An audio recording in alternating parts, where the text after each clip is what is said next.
Hi, in this video I want to help you to maximize your keto success.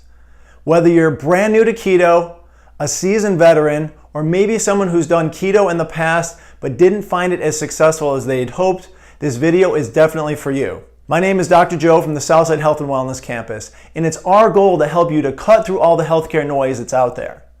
Now, keto is an amazing health concept that millions of people have found beneficial to help lose weight, to gain more energy, and to improve their health overall. However, I found a lot of people that have done keto that have not been as successful as they'd hoped, and I believe it's because they have so much information out there that they're trying to do the best that they can, that they often become confused or they miss out on certain concepts. And if they can understand how to avoid the most common mistakes, it can make their keto journey much more successful and overall improve the quality of their health.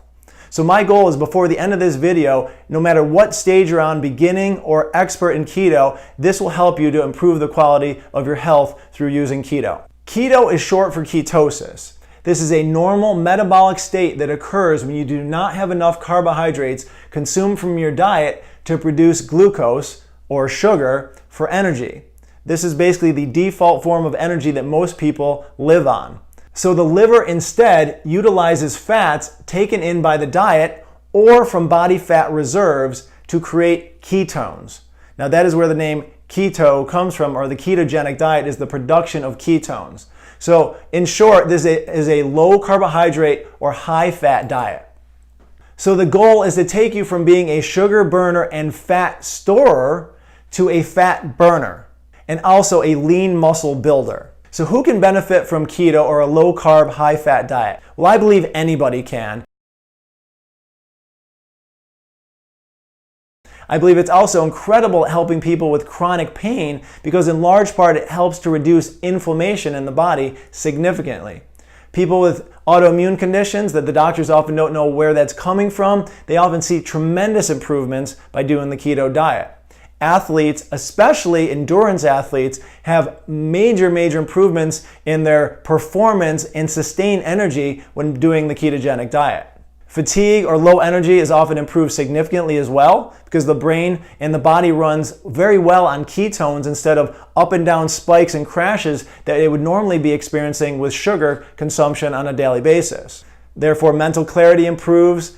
Immune deficiency is reduced significantly because ultimately when there's less inflammation and the body has more energy to put towards the immune function, it can actually improve the quality of its ability to fight off disease.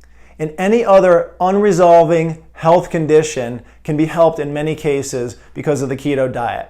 Now, there are many scientists and medical doctors that claim that they can actually help people with cancer, heart disease, and absolutely diabetes by putting them on a strict low-carb diet such as the ketogenic diet, and in many cases reversing significantly many of those conditions.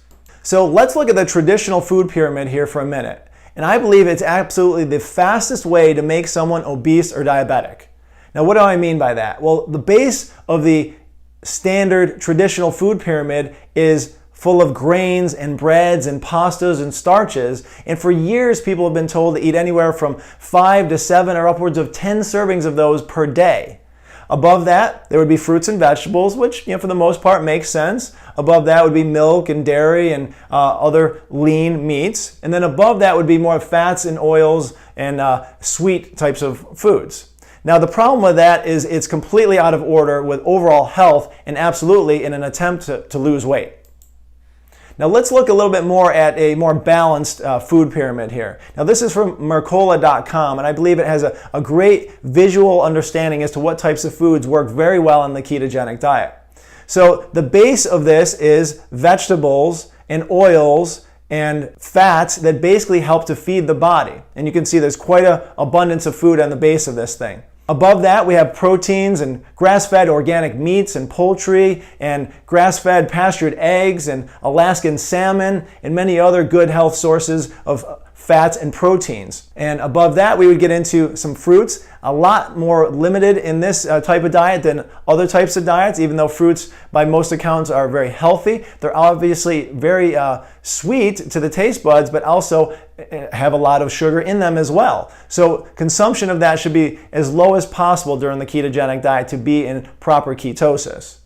And grains and sugars should be absolutely minimal to no consumption during this at all. And by doing so, people feel fantastic. And the strange thing is, by not consuming them and having such a low carb diet, most people's cravings drop significantly, which is one of the reasons why many people are afraid to start a ketogenic diet, because they think that they're going to miss out on certain foods when cravings actually drop off significantly.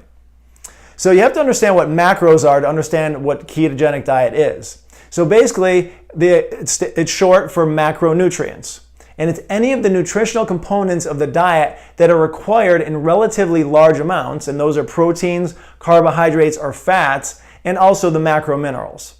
Okay, so let's talk a little bit more about this. So the breakdown of the ketogenic macros, okay, and the fats, the proteins, and the carbohydrates would be 70 to 80% of all the calories in your diet would come from fats. And you can see quite a variety of different foods over here that would be high in fats. And there's 9 calories per gram of fat.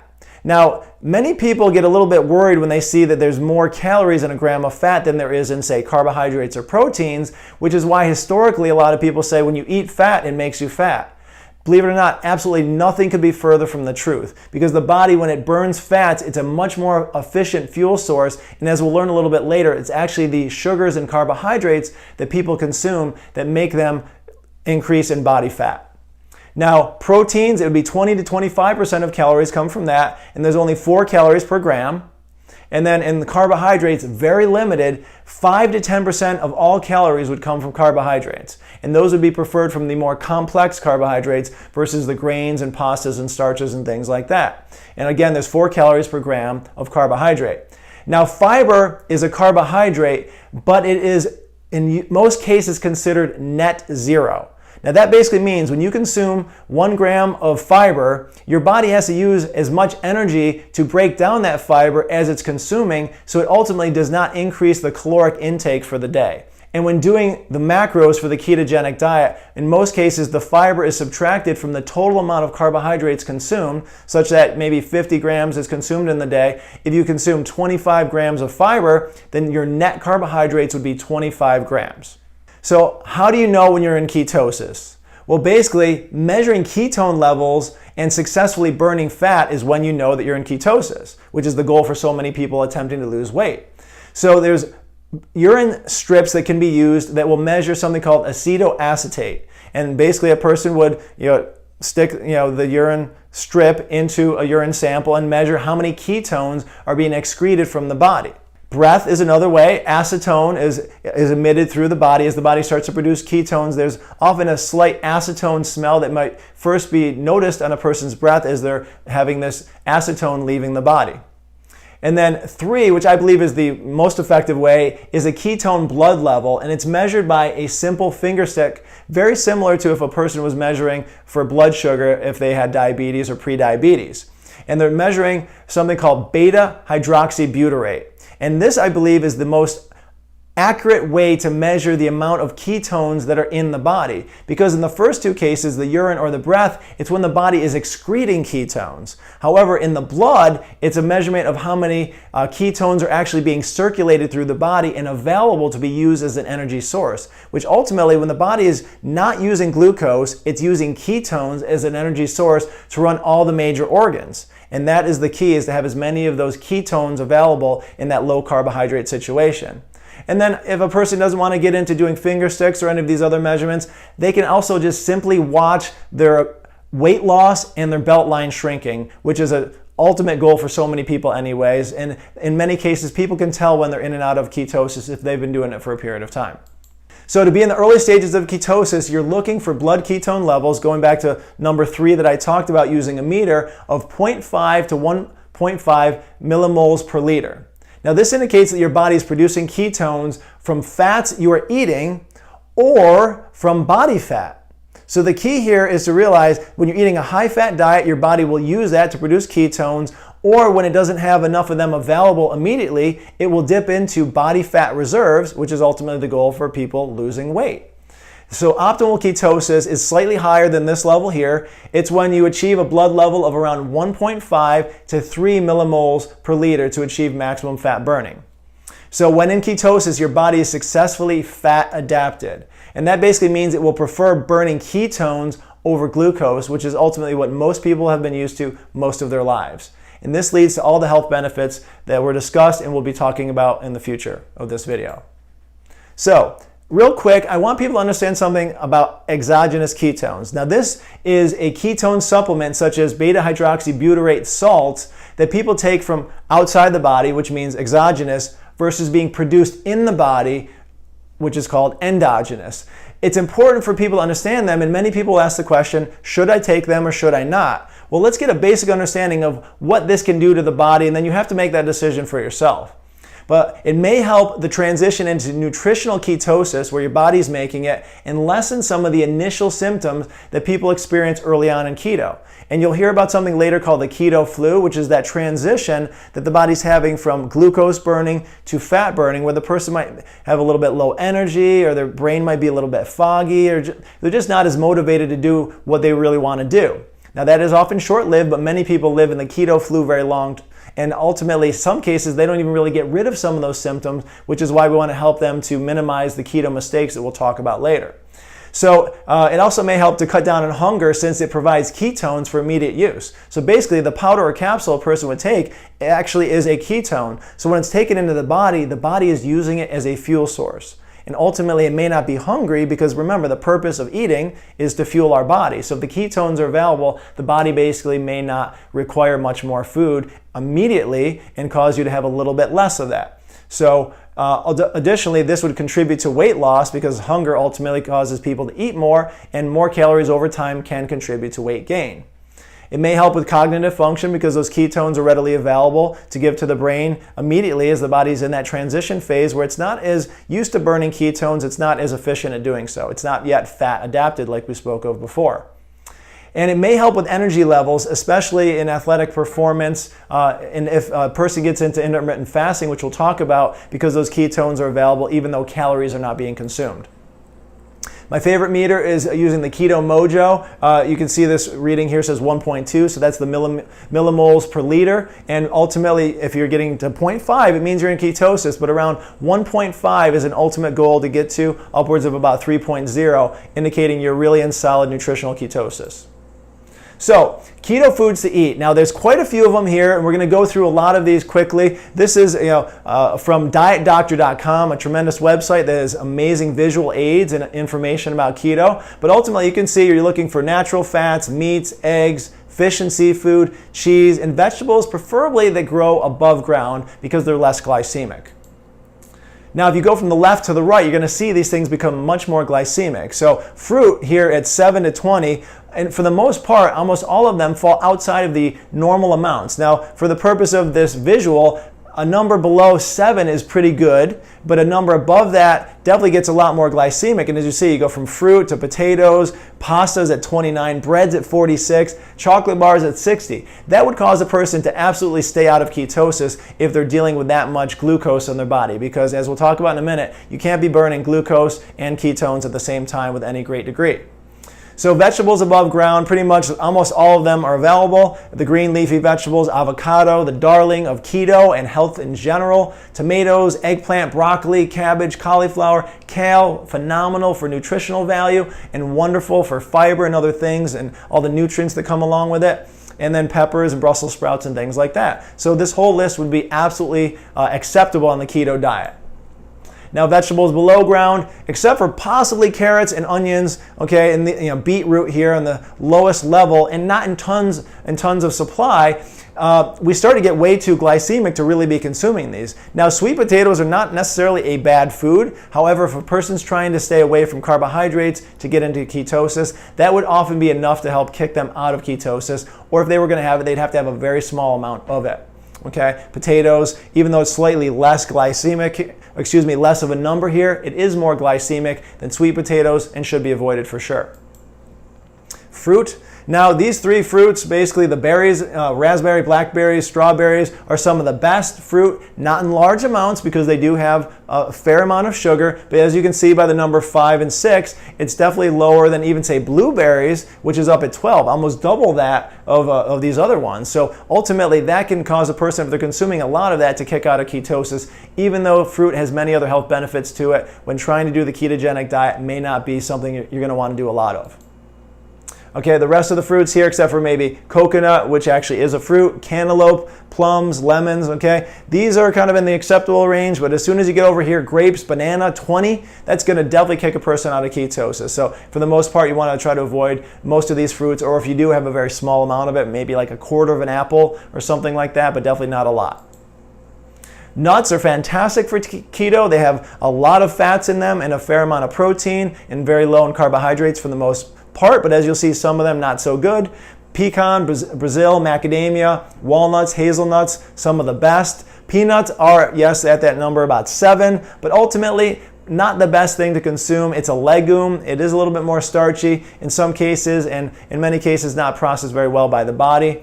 Almonds, it's a little higher, but if you're not having large amounts of it, decent. Pine nuts. But once you get to pistachios or cashews, they're actually much more carbohydrates in those, more glycemic, and you would want to try to avoid those, or at least keep them in moderate to small amounts. Now, drinks, I believe ultimately water, tea, and coffee are your best options, but if you start getting into things like diet soda, the number may say 0, but it's so toxic that the stress on your body, even though it may not be as glycemic, is ultimately so stressful, I would avoid it absolutely. And there's a little asterisk next to it which says that ultimately it may have a glycemic effect even though it doesn't have carbohydrates in it. Now, wine is on here at a low number, but ultimately also may put a little bit of stress on the liver, which won't be as helpful in the ketogenic diet, and we'll talk about the effects of things like that a little bit later on. But the rest of these drinks over here, not a very good option. I mean, if you look at a Frappuccino and a milkshake, they're almost at the same exact level. So when we say coffee, we're definitely not talking a Frappuccino. A lot of sugar in that absolutely will keep you out of ketosis.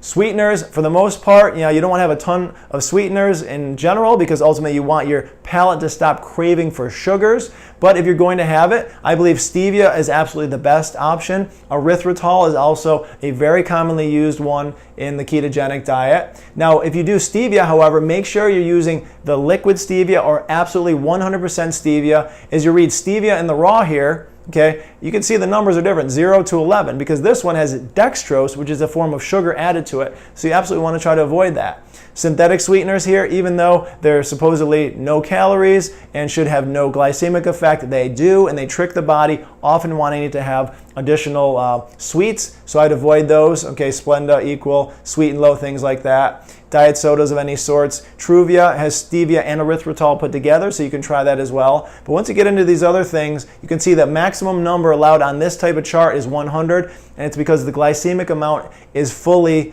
sugar and ultimately going to keep a person absolutely out of keto.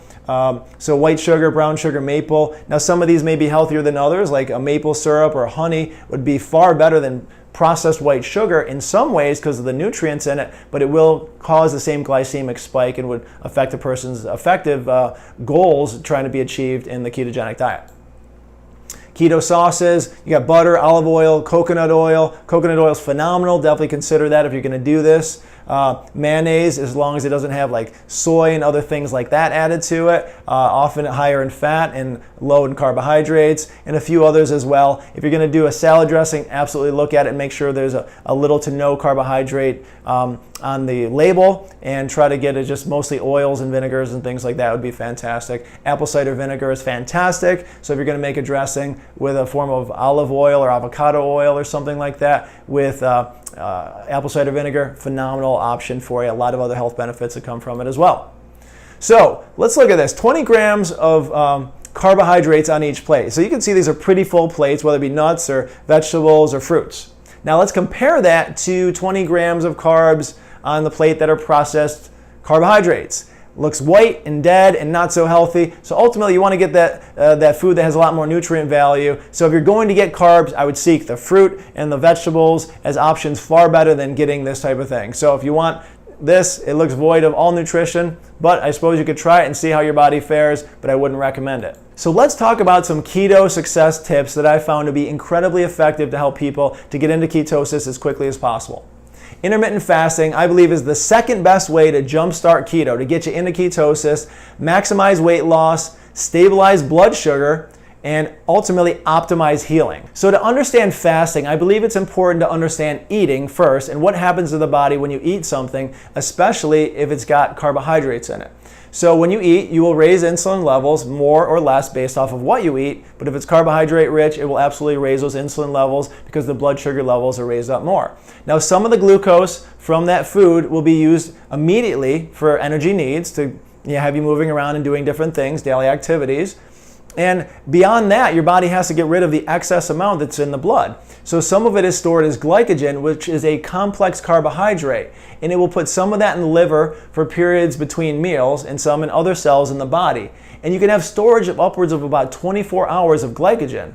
So let's say you go to bed at night and you wake up in the morning, it's been 8 hours, you can get up and start going through your day without eating immediately because you have some stored glycogen to be used as an energy source, even though there's no glucose from your last meal still in your blood vessels. And lastly, if there's more carbohydrates than is needed for immediate use, for storage as glycogen, then the body will store it as fat in the liver, smaller amounts of that, or in the body fat in larger amounts as triglycerides.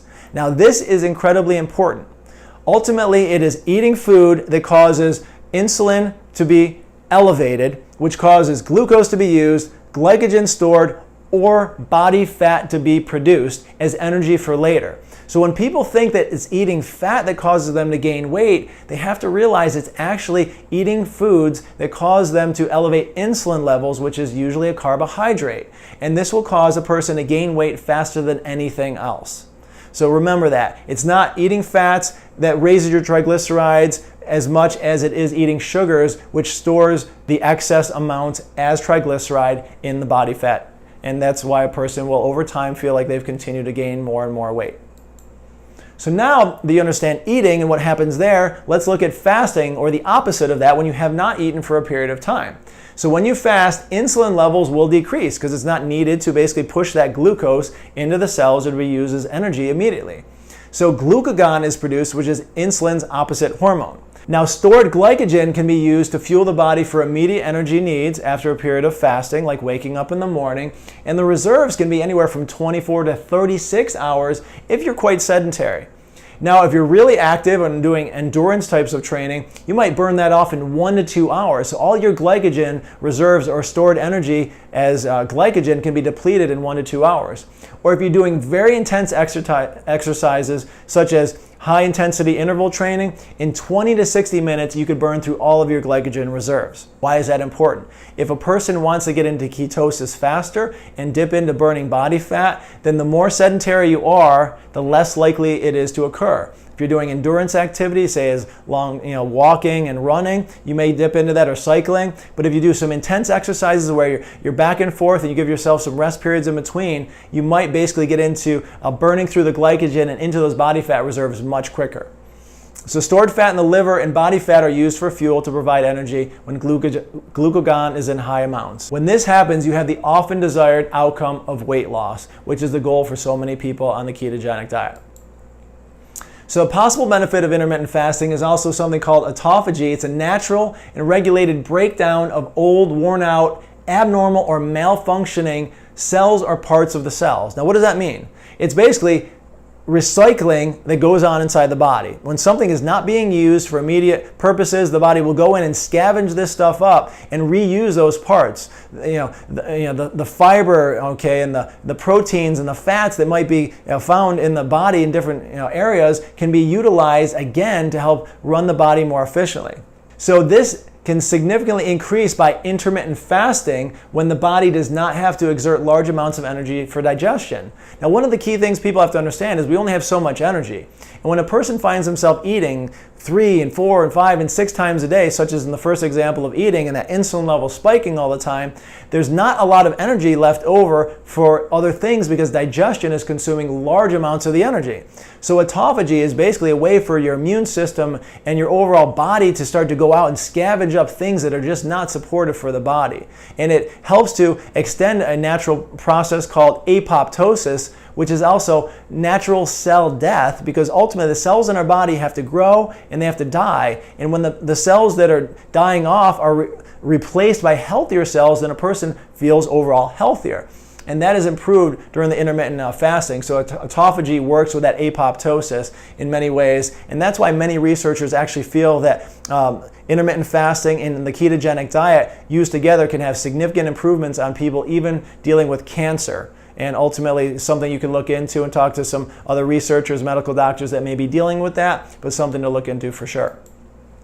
So other possible benefits of intermittent fasting: absolutely weight loss, decreased inflammation, improved digestive health because you're using less energy to digest all the time, reduced blood glucose levels. Many people are afraid that they're going to have too low blood glucose levels, and you have to be careful, obviously, if you're a diabetic or someone who's have a tendency towards low blood sugar levels. If you were going to do intermittent fasting, definitely consult with your doctor about that. Improved immune function, blood pressure improves significantly in many cases, reduced cravings and hunger, even when not eating food, because the body went in a ketogenic state. It may not have food for 6, 8, 10, 12 hours, even more, but ultimately during fasting, the cravings won't be there because the body is often dipping into body fat, which is a source of fuel and calories, so the body's not hungry.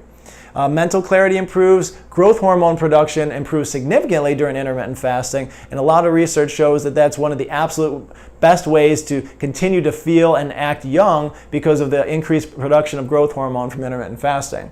And overall detoxification is a great benefit from doing it as well. We'll talk more about that later.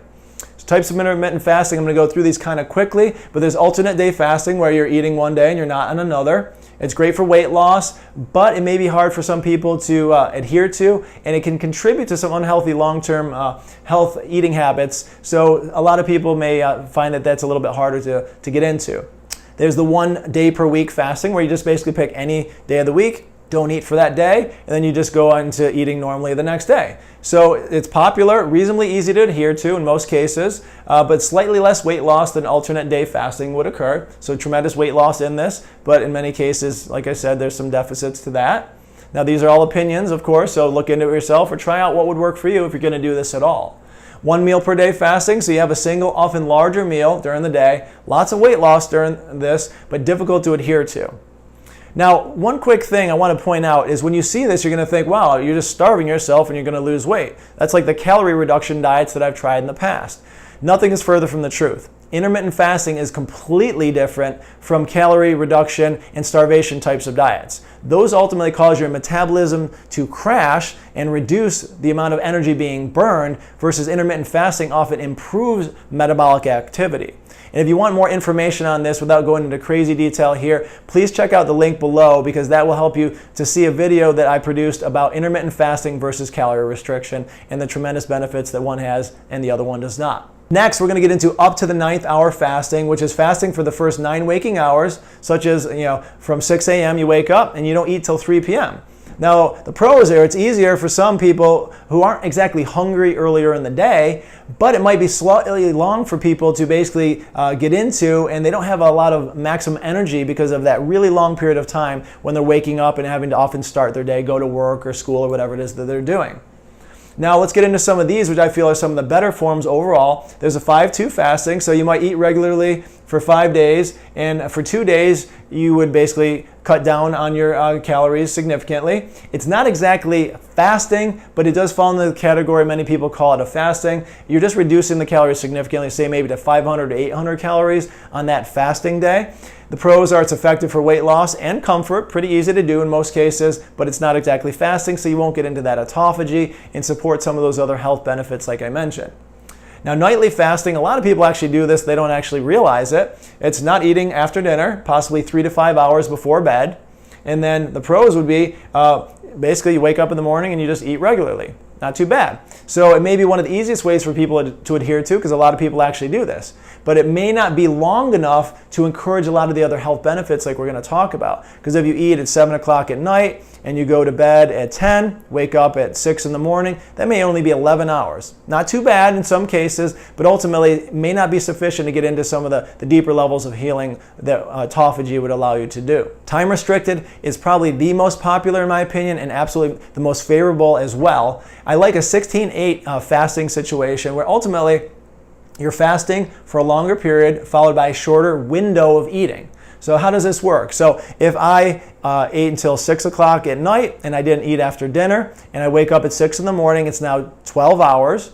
Okay, ultimately that's not too bad. Again, that's kind of like the nightly fasting. However, if I'm not hungry in the morning and I get myself to be fat adapted, I don't have to find myself eating or have hunger until say around 11 or 12 o'clock, which could put us into a 16 to 17, 18-hour window of going without food, and ultimately can cause a person to have major health benefits. So an ideal situation is 6 to 7 p.m. at night and then not eating again until 11 or 12 o'clock the next day. Most people find that very easy to do, very successful. I personally did that for a great period of time and significantly helped me in my ketogenic journey. So do not do intermittent fasting if you're pregnant or breastfeeding, if you have an eating disorder, underweight, or are under 18 years of age. Okay, you can definitely talk to your doctor about that if there's some special circumstance to maybe do this. And definitely diabetes and pre-diabetic, you have to be careful of those blood sugar levels going too low if your body's not regulating very well, but ultimately it can help significantly with this. Definitely talk with your doctor if you have any questions about that, if you should be doing intermittent fasting. Now, Bulletproof coffee. This is a way of getting coffee in your diet, but without all the added sugars and things like that. It can often have major benefits in the ketogenic diet. Tea to Chino, which is a coffee substitute, or any other coffee substitute, could be used if you're not much of a coffee drinker. But let's see why this might be something a person would look into. Ultimately, weight loss is helpful doing Bulletproof coffee. In many cases, because a person would have this early in the morning, and then instead of eating right away, they're just having coffee, and what we'll talk about in a little bit, with fats in it, but no added sugars, keeping them away from having an insulin spike and helping them to stay in the ketogenic state. It's rich in omega-3 and 6 fatty acids. It's often helpful for cardiovascular support because of those good oils and fats in them. Brain health, because it's helping to produce the ketones. Alertness and focus as a result of that. Improved mood. Obviously, if the brain is doing well, it's going to help the body to produce the proper hormones that it feels good overall. Definitely a good benefit from that. And sustained energy without the crash, because the ketones are available often through the coffee source that a person's using. So how would you make Bulletproof coffee? So let's understand what this is a little bit better, and those things I just talked about will make some more sense. So make 8 to 12 ounces of your favorite organic coffee, definitely organic. You don't want to add added chemicals to your coffee, which will ultimately affect your health in other ways. We'll talk about that more later. And then add 1 to 2 teaspoons of MCT oil or 1 to 2 tablespoons of coconut oil. Now, MCT oil is medium chain triglyceride, which is a large component of what's in coconut oil. So it's extracted from that, put into a liquid oil, and ultimately is very easy to add to something very flavorless, so it doesn't affect the taste of something, but it's very helpful for people trying to get into the ketogenic diet because it's very quickly used by the body and doesn't have to be digested in the same way as other types of fats and oils might. Coconut oil is fantastic for sure as a replacement for that if you like that little bit of coconut flavor in it. And you can also add 1 to 2 teaspoons up to a tablespoon of unsalted grass-fed butter or ghee. Some people may put more than that in it as well, but ultimately that sounds weird to many people when you hear butter or ghee in your coffee. Now, if you think about it, cream and butter are very similar because they both are the main ingredients that make them up. So if you think of butter with salt, that definitely gets a lot more gross because ultimately you don't want to salt your coffee. So definitely unsalted grass-fed butter or ghee is fantastic. And by putting those into your coffee and blending it for about 30 seconds, it gives a nice frothy kind of a cappuccino type of look and taste. And it's wonderful tasting for those that do like coffee. And you don't often have to even consider adding sugar because it has a lot of taste from the good fats and oils that are in it. Now, if you do need a little bit of additional flavor, you can consider vanilla or another type of extract added to it, or 100% chocolate or cocoa, cinnamon, Even collagen is fantastic to add to that, which is an added way to get some good proteins into the body. The only thing with that is if you do add collagen, because you feel that all the benefits that come from collagen are helpful for you, you may find that you want to do it a little bit later, not necessarily during that most fasted period of time, because ultimately it may be enough to kick you a little bit out of ketosis due to the amount of proteins that are in the collagen. And if you really do need to sweeten it, use a little bit of stevia, very minimal amounts, and preferably the liquid version of it. So in order to succeed on keto, you have to know what the most common mistakes are, and I think that even the most seasoned veterans can benefit from this portion here. So the most common mistakes are, and there's a long list of them, we're going to whip through these quickly. You don't have to worry about them now because we're going to go through them one by one, so let's get started. Too much protein. All right, this is a common thing that people do because they think that proteins and fats go together. However, that's not the case. Many foods that are high in fats are higher, in many cases, in protein, and won't be the best thing to be using for the ketogenic diet. In the absence of carbohydrates, excess protein will turn into sugar or glucose in the body. And in many cases, this would be the primary reason why a person would stay out of ketosis. A lot of people like to eat bacon, for instance, on the ketogenic diet, and that's okay. However, in most cases, they're cooking most of the fats off of it, and they're leaving themselves with protein only. And that could basically be a reason that some people aren't getting into ketosis, because they're actually cooking their foods and getting rid of all the fats in it and leaving the protein behind, and definitely this is going to occur in that situation.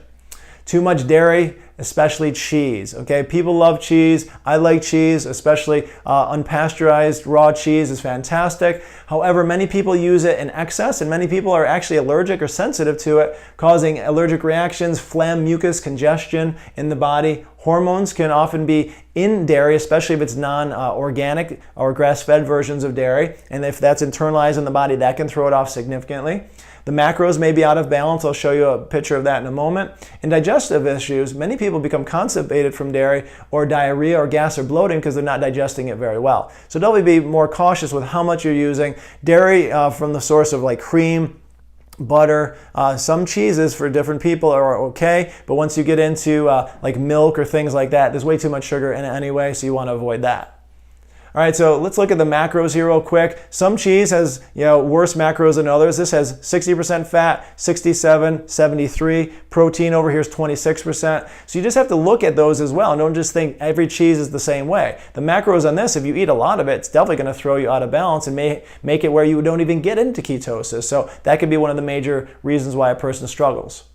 Okay, stress is obviously bad. Okay, if you want a lot of details on stress, check out the link below on our understanding stress and how to handle it differently. I believe that's a topic that we could talk for an hour about, but ultimately let's talk about some of the basics of stress, the emotional version of stress, which produces cortisol. All right, you can see stress affects almost the entire body: hair, brain, muscles, digestive tract, skin, reproductive organs, lungs, heart, mouth. There's a lot of things there that are affected by stress. Cortisol is one of the primary hormones made by it, and cortisol ultimately causes some not so desirable symptoms in the body. It develops body fat, breaks down muscle, skin, hair, nails, okay, often using that as an energy source, which isn't desirable if you're trying to build the body up instead of tearing it down. Lots of anxiety can come from excess stress. Carbohydrate cravings, definitely because the body wants that fast form of sugar as a fuel source, so that can keep a person having a lot of cravings even if they're doing keto, because there's way too much stress from emotional reasons. Raises blood pressure, sugar, triglycerides, and cholesterol. Not good things for your blood panel. Suppresses the immune system, causes difficulty sleeping, affects libido, menstrual irregularity. A lot of women struggle with that because of the amount of cortisol produced. Thins the bones because the body is often depleting the minerals from the bones to try to run on a daily basis. A lot of seniors have that, but also people much earlier in life now are developing thinning of the bones. And people basically don't feel full. So they're constantly hungry because the cortisol is telling their body to eat more and more for that fast fuel. So whatever is necessary to help to reduce your emotional stress, try to find out ways to improve that, because this can definitely sabotage a person's attempts to be in successful ketosis. All right, so ultimately, let's understand what happens when you have too much stress. This is a very detailed example of what the body goes through in the production of different hormones. But ultimately, if you want more details on this, definitely check out the link below as well. It talks about that stress video, and we go into more detail about this. But ultimately, for the purpose of this, realize in the top left corner, it says cholesterol. And cholesterol is actually healthy and necessary and important. And if you don't consume enough good cholesterol in the body, your body will actually manufacture it because it feels it's so important. And often because it has to produce different hormones. It starts by making pregnenolone, and then sex hormones, progesterone, testosterone, or estrogen, depending on which pathway that it's going down. However, there's something called pregnenolone steal, which basically means the body is stealing pregnenolone to make something else. What would that be? So cholesterol, pregnenolone, it goes down this pathway and it makes cortisol, the stress hormone. This will basically steal all of the ingredients necessary to make these other sex hormones and can throw a person's hormones out of tremendous balance and ultimately cause a lot of health problems. So when people are stressed, they're producing this and they're not producing those in the right balance. So definitely check out that video. I think you'll find it beneficial.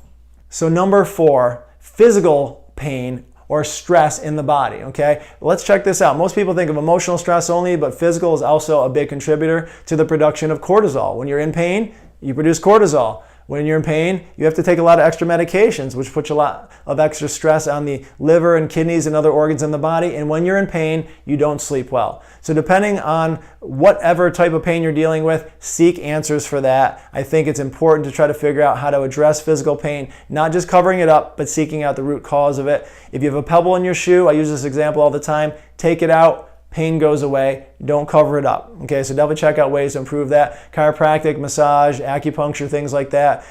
Stretching, yoga, exercises are all tremendous ways to help improve the amount of pain in a person's body. Not enough sleep, we all know it's important, but what does it do to the body when you don't get enough?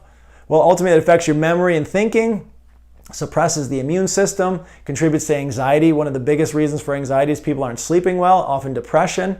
Weight gain definitely occurs because people burn fat at night if they're successfully sleeping, but if they're not successfully sleeping, that's not going to allow them to burn body fat. Increases risk of diabetes, puts stress on the cardiovascular system, makes a person look aged. If you just have a week of stress and not sleeping well, you can look 10 or 15 years older just because of the amount of damage that's happening in the body in just 1 week's time. It helps to reduce the risk of injury if you're getting sleep. So obviously you're going to have more injuries if you're not sleeping well. It affects job and sports performance if you're not sleeping. And it may actually shorten a person's life expectancy. A lot of researchers indicate that's one of the biggest reasons why people may have a shortened lifespan because of that chronic lack of sleep. So ultimately plan for 7 to 8 hours of good quality sleep. Our animals do it. They'll sleep for 10 to 12, 15 hours a day if we let them. And they're often very relaxed and they can often have a lot of health benefits from sleeping.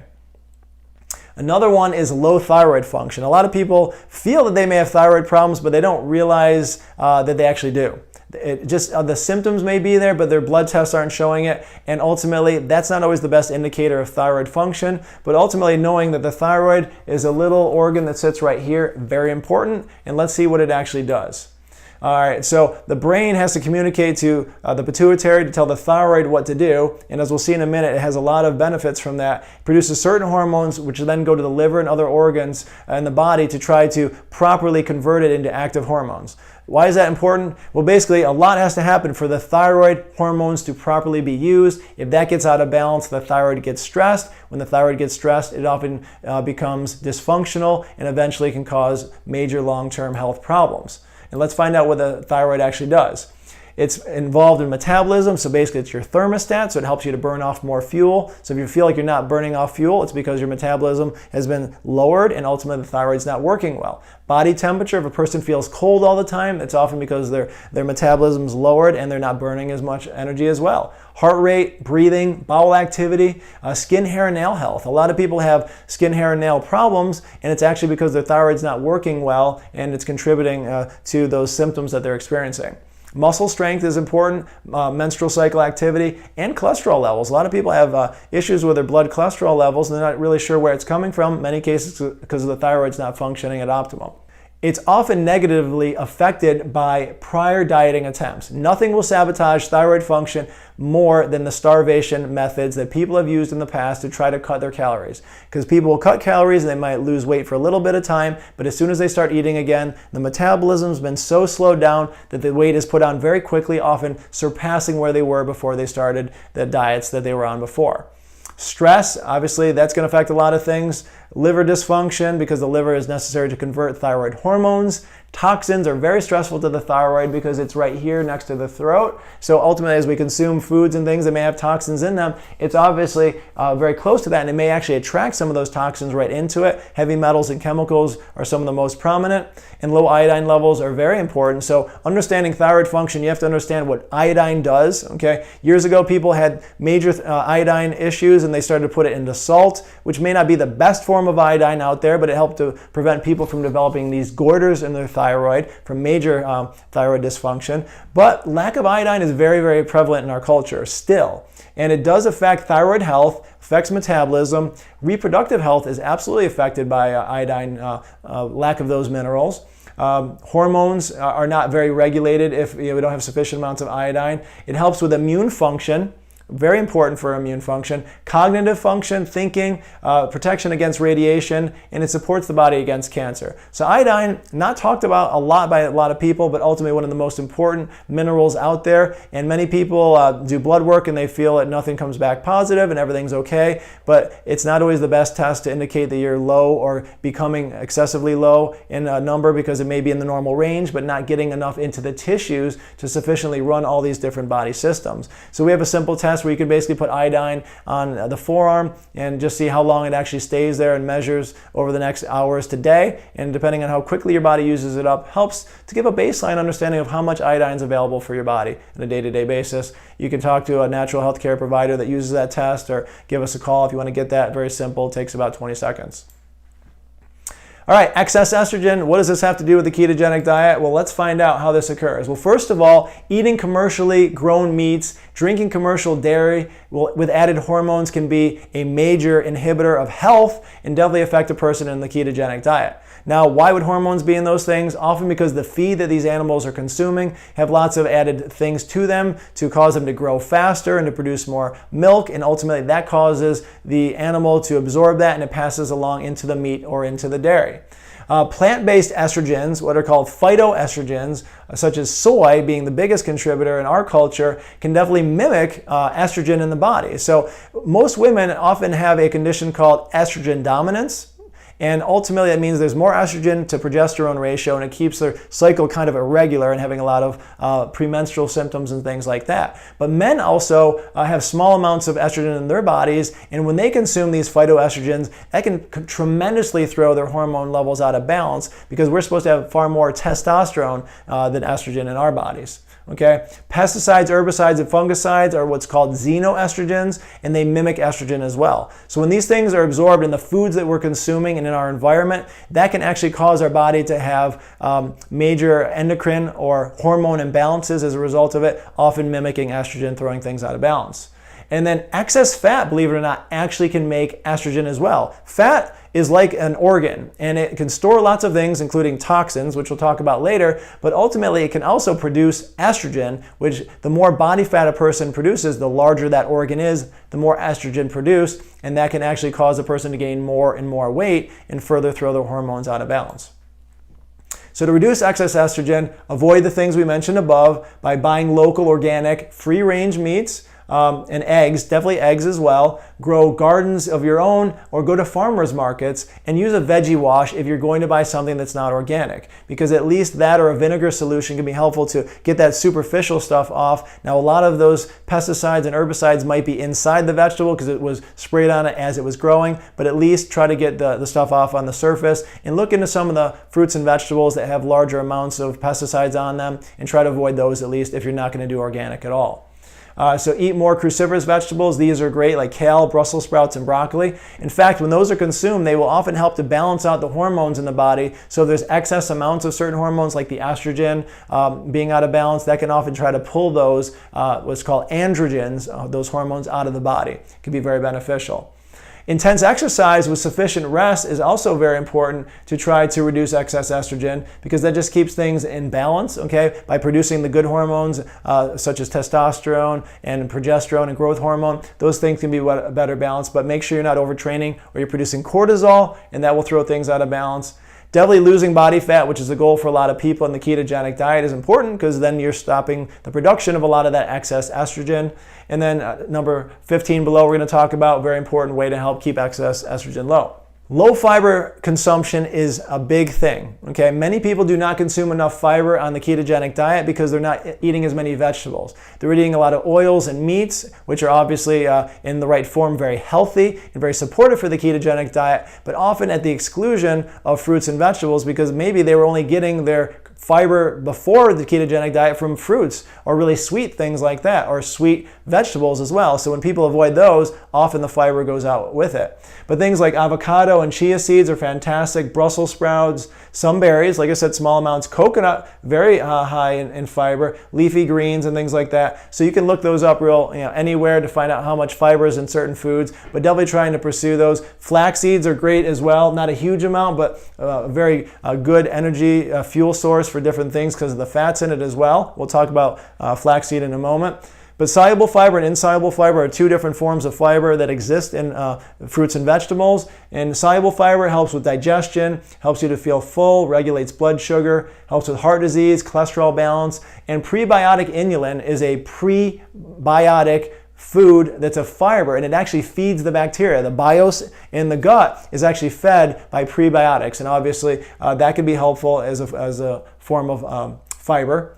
Insoluble fiber, that's more of the roughage that a person would consume. That helps food to move through the body quicker, and that's why I believe some people actually have trouble getting constipated on the ketogenic diet because they're not getting a lot of insoluble fiber from a lot of those leafy greens and vegetables like that. Helps with the elimination of wastes, prevents the constipation, and actually by doing that it helps to prevent the risk of colon cancer. Very important reason why fiber is so important in the consumption in the diet. And total fiber should be at least 25 to 35 grams per day. Now that might scare some people because they see that many carbohydrates, and you're not supposed to have but so many carbohydrates on the ketogenic diet, only 5 to 10%. But ultimately, fiber is net zero, like we spoke about. It won't contribute to the caloric gains, and it won't spike insulin to any significant level.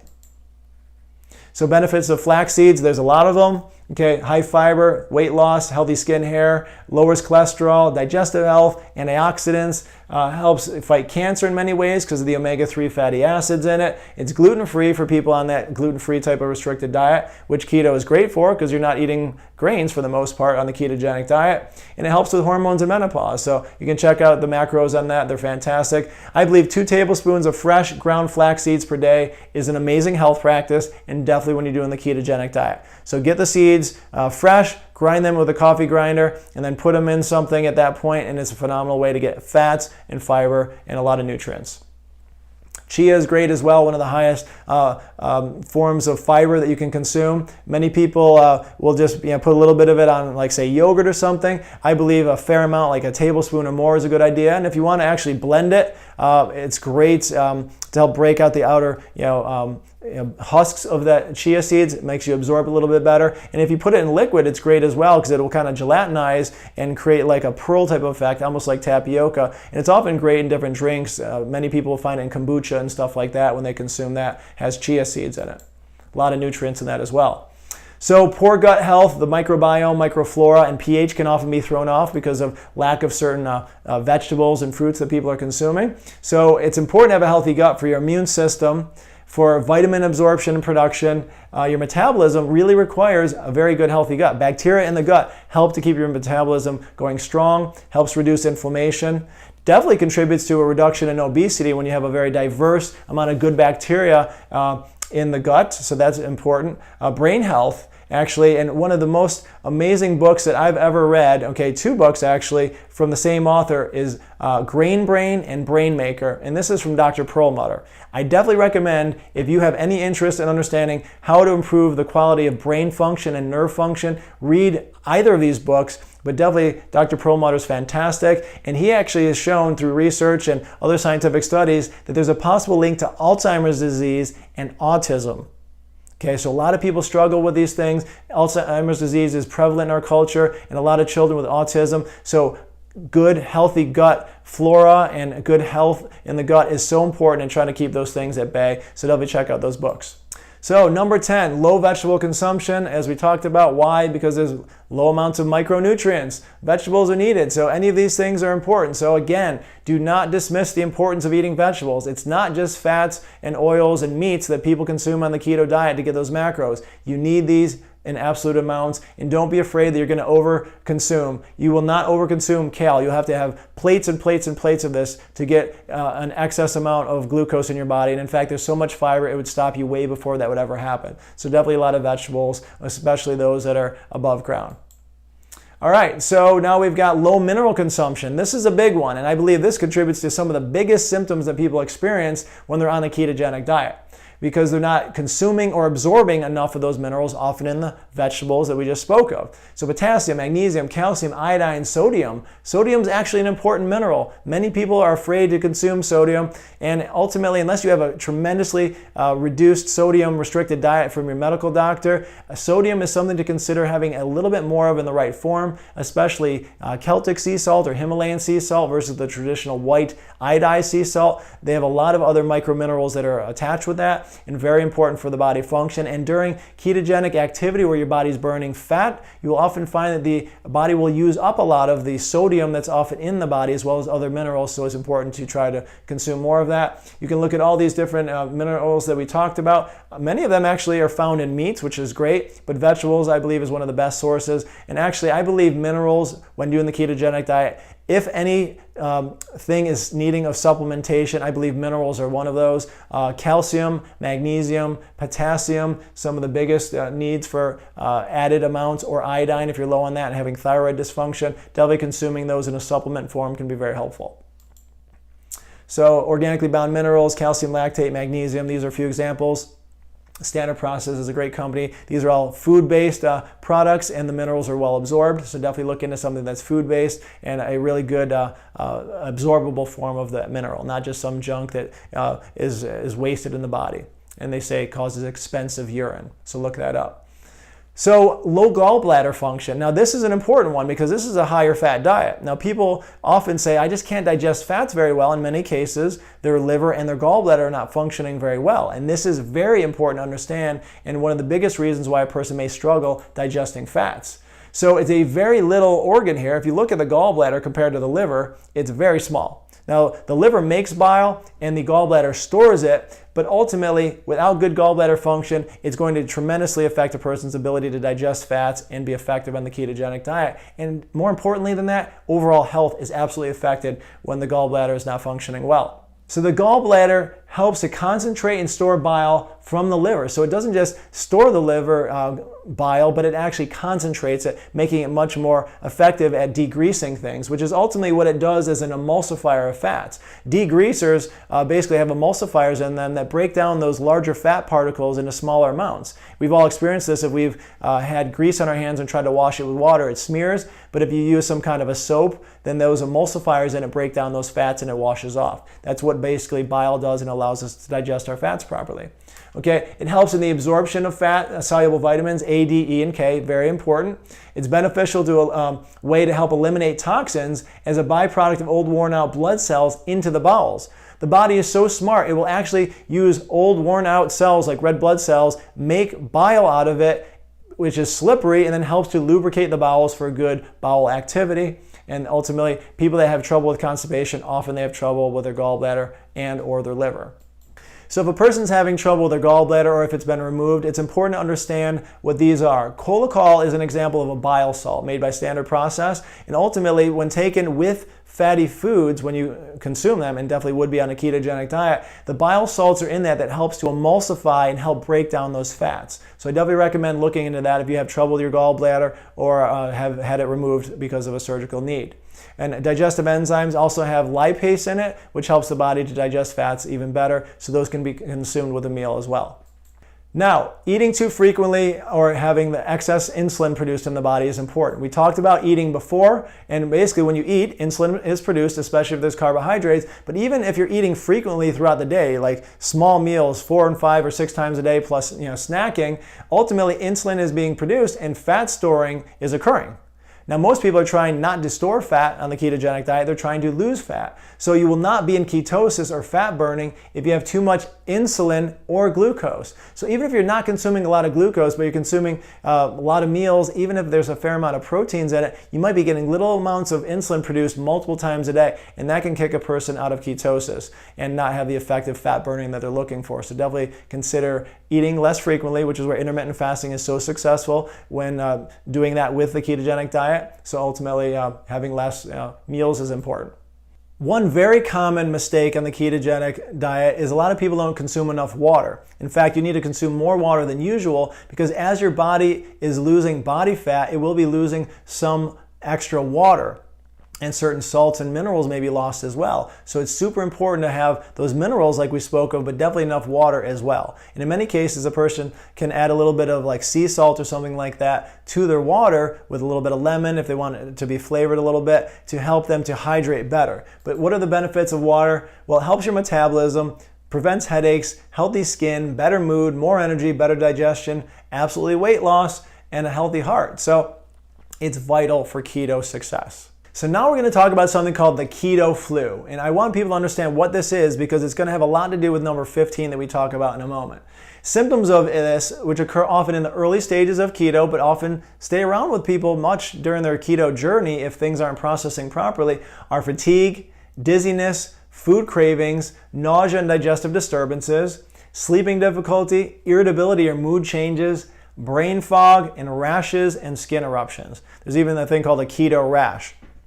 Ultimately, many people feel this is only from the transition from glucose to fat burning, but I believe it has a lot more to do with other things that are going on in the body, and these symptoms are the exact opposite of what people are looking to do and improve on when doing the ketogenic diet. So ultimately, you want to find ways to see what's causing this. The last common mistake that many people have is the excess amount of stress in chemical form in the body or being too toxic. Now, this is something that I love to talk about and is one of the most beneficial health benefits that a person can do to jumpstart the keto, absolutely maximize their weight loss, stabilize blood sugar, and improve healing overall. Number 2 was intermittent fasting, which fortunately even has some benefits of detoxification. But let's talk a little bit about what detoxification is. It's cleansing the body, in short.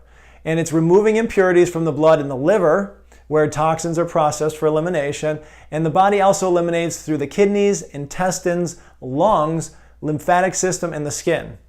Okay, that's important to understand because those are the normal attempts for the body to get rid of these things. So when these symptoms are compromised, impurities aren't properly filtered and the body is adversely affected and toxins are stored in the body instead of gotten rid of. Huge, huge, huge, and a very important thing to understand in terms of understanding why a lot of people get the keto flu. So toxins are everywhere. There's tens of thousands of them in our culture. You know, millions of pounds produced just in herbicides alone in our culture. And ultimately, they can affect us in so many different ways. They come in our air and water, preservatives and additives in our foods, household cleaners and products. Definitely check out what you're using to clean your house with. Cigarette smoke, dyes and paints, off-gassing these things all the time. Personal care products, what you put on your body is often very toxic and people have to be careful with that. If you want more information on that, check out that stress video I spoke of. We talk about more of the ways to help to naturally deal with that. Heavy metals in our culture, pesticides and insecticides also are just all over the place, especially non-organic food sources. So those things basically get into our body and cause a significant amount of stress. Exposed through those different means, lungs, skin, and the gut. The body tries to detoxify it through the liver, which is what is so important to keep healthy. And ultimately, if there's excess amounts of toxins stored up, it'll go in the fat cells, which becomes a growing closet space that I describe it as, because ultimately the body wants to store toxins in the least damaging area, and fat is obviously one of those areas that's not being used in many people's cases, and in many people's cases as well, the fat cells will grow because it has no other place to put these toxins. And the blood, the muscle, the joints, the nervous system, all these different parts of the body can store toxins, which is why a lot of people struggle with a lot of aches and pains, say in their joints, because the toxic load in those joints can be very high. Now it's attempting to eliminate it through the lungs, the skin, the colon, and kidneys. And again, if it doesn't work properly, what are the side effects of that? Well, ultimately, the same ones that I believe are the side effects of ketosis or the keto flu. All right, it can contribute to cravings because the body is just not dealing well with that stress. Reduced mental clarity because the nervous system and brain tissue are affected by toxins. Joint pain, fatigue, or sleeping difficulty because the body is stressed out all the time. Indigestion, skin issues, those eruptions. When the body can't get rid of it through the normal elimination channels, it will often go through the skin and cause rashes. And when a person's losing a lot of weight, they should be losing a lot of toxins, but if the body can't keep up with that load, it will ultimately cause those rashes and things to occur. And lastly, low libido can come about from toxicity as well. So keto detox is something we're very passionate about. This is a term we coined years ago, which basically is an understanding of how detox is important, but in the ketogenic diet especially it's important because there's 3 distinct phases where we feel detoxification is important to have a successful keto journey.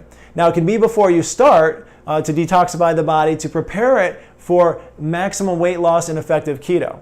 Now, why is that? Well, if you have a lot of toxins just throughout life and they're in your tissues, your body's not working very efficiently. So before you would attempt to lose weight, including all the excess toxins in your fat cells, by detoxifying the body, a full body cleanse is a great way to help to get rid of years worth of toxins, often in days or weeks. It can help the body to jumpstart its keto success tremendously, and it won't be afraid to lose that body fat because the toxic load is not as bad as it would have been before that. So during keto, as you're losing weight, it's also a nice time to do it because as you're clearing those toxins out, you're concentrating more and more of those toxins into the body, and flushing that out faster through a full body cleanse is very important. And then after keto, let's say you've done keto for 3 to 6 months, you've achieved your weight loss goals, or maybe you've helped to reduce the inflammation and pain levels in your body, but you feel like having a little bit less fats and a little bit more proteins, keeping carbs low, but you're no longer in ketosis. At that point, that might be what you want to stay at for a long period of time. But to maximize the weight loss that you had, improve your health and vitality long term, detoxification of all the toxins that built up during the ketogenic journey is so important. Otherwise, those tissues in your body can often become much more diseased long term by the amount of toxins that were released, say from the fat cells, into other organs that no longer can handle the load that was released. So keto detox is key. Definitely find ways to do that.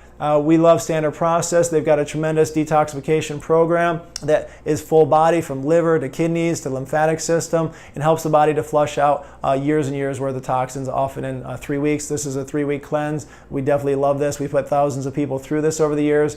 We do it ourselves almost 1 time per year, and absolutely after doing keto, I found it super beneficial to kind of clean things out. All right, so lastly, we're going to wrap it up with just a few final hacks here for success on keto. Getting educated, we feel that's important. Hopefully this lecture is one of those tools that you'll use and come back to find out information and to revisit to understand how keto can be so helpful. Lectures, reading, audiobooks, YouTube videos, there's a ton of them out there. Sometimes there's too many and it can be overwhelmed, but ultimately find those sources that you find very effective and people speak well of. Set up a Pinterest account for recipes. Create your goals and decide why you want to do keto. It's important to understand why you want to do something to successfully achieve your goals. And if you don't know why you want to do it, it may be hard to successfully achieve what the final outcome is. So definitely set those up. Plan your meals in advance using Pinterest and other things. You may want to quantify your progress by using keto sticks or the Keto Mojo like we spoke of to make sure that you're truly in ketosis. I mean, if you find yourself getting flat at some point in the middle of this, you want to make sure why is it not moving. Maybe there's a certain food you're consuming that's keeping you out of it or too much stress, and by having a quantifiable measure like that, it can help you to understand your keto journey better. Journaling, a food diary is very important to understand what your mind is going through, your emotions, how your bowels are doing, sleep, and tracking your food is super important because ultimately people don't realize what they're eating until they look back over days or weeks and realize, wow, I may not be eating as well as I thought I was because that one time a day didn't seem that big a deal, but when you look at it over weeks, it seems much different. Okay, supplementation, especially with minerals and fiber, super important like we spoke of. Listen to your body. A lot of people don't do this. They just listen to other people. And they say, well, so-and-so said that this was great, I should do it. But then they feel awful by doing it, and they don't listen to their body and then basically adapt to whatever the situation is or look for answers. But listen to your body. It's trying to speak to you. And if you start developing symptoms, there's an answer for it. Hopefully you can go back to some of these common mistakes we looked at and try to figure out what's contributing to the way you're feeling if you're not doing well. Intermittent fasting is amazing. Keto detox, absolutely for success. Or seek assistance. definitely talk to somebody like a natural doctor or a nutritionist that's gone through the ketogenic diet for some period of time so they can understand the ins and outs of it and can definitely help you to do better on your journey. And some basic resources here to refer to help you on your keto journey. Dr. Jason Fung, author of the Obesity Code, Diabetes Code, and the Complete Guide to Fasting, is fantastic at helping to describe certain things your body goes through during the ketogenic journey. He's involved with the dietdoctor.com website where those visual guides came from earlier on in the slides. Definitely check that out to help you understand which types of foods to consume. Pinterest, great for writing the recipes down like we spoke of, and just having things to go back to. If you just try to find books and earmark things all over the place, that can get a little bit confusing, but definitely a nice simple way to keep all your favorite recipes in one final place. And free food tracking app. You absolutely want to be able to track your macros instead of trying to calculate those mathematically all the time. A lot of good apps, you can just put in the food and it'll break down your macros to see if it's a ketogenic type of food for sure. All right, well, I thank you so much for watching this video. I hope it was incredibly helpful for you. I know it was longer than most of our videos, but I wanted it to be completely comprehensive in understanding the basics and the common mistakes that people will go through on the ketogenic journey. So ultimately, if you like this, please give us a thumbs up and share this with other people. And we absolutely would love to have comments in the comment section below about if you've done keto, things that you've done well or maybe not so well, or just some information to share with other people about how to do keto successfully and to create some engagement on this video. Absolutely would like to make a lot of people aware of this information, so share it with family and friends interested in doing it. And then lastly, if you enjoyed this, please subscribe to our channel and hit the bell notification. We'd love to have you watch some of our future videos. So as we said earlier, check out the links below to look at some of those. But hopefully this was a very helpful tool for you. Come back to it, use it in the future, and please share it. Thanks again, and I hope you have a blessed day.